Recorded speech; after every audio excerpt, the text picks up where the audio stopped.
কর্মীদের বেতন বাড়ানোয় কারাদণ্ড দেওয়া হচ্ছে ব্যবসায়ীদের। বিস্তারিততে যাওয়ার পূর্বে আপনারা যারা এই চ্যানেলে নতুন, চ্যানেলটি সাবস্ক্রাইব করে কমেন্টের মাধ্যমে আপনার মতামত শেয়ার করুন। জান্তার শাসনামলে মায়ানমারের দারিদ্র্য ও মুদ্রাস্ফীতি ব্যাপকভাবে বেড়েছে।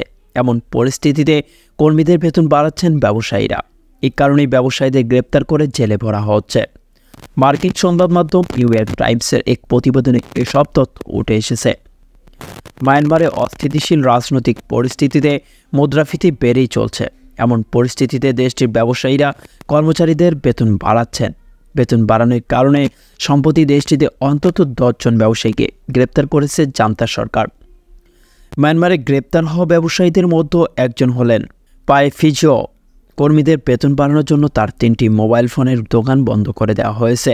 তাছাড়া তার বিরুদ্ধে অসন্তোষজনক উস্কে দেওয়ার অভিযোগ আনা হয়েছে।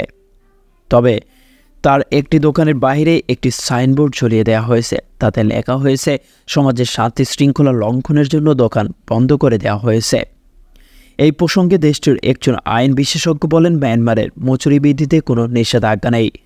তবে মুদ্রাস্ফীতির মধ্যেও মজুরি বৃদ্ধির জান্তা সরকার তাদের অবমাননা হিসাবে দেখেছেন। অভিযুক্ত ব্যবসায়ী প্রত্যেকে 3 বছরের কারাদণ্ড হতে পারে।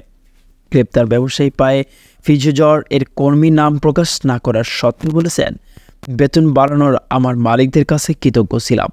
তবে এখন দোকান বন্ধ হয়ে গেছে। আমি এখন বেতন পাচ্ছি না। এর মধ্যে জিনিসপত্রের দাম বাড়ায় আমাদের মতো মানুষদের খুবই ভোগান্তিতে পড়তে হচ্ছে।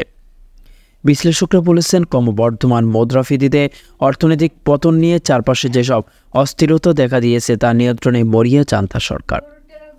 সংবাদে এ পর্যন্তই। পরবর্তী নিউজ আপডেট পেতে আমাদের সাথেই থাকুন। ধন্যবাদ।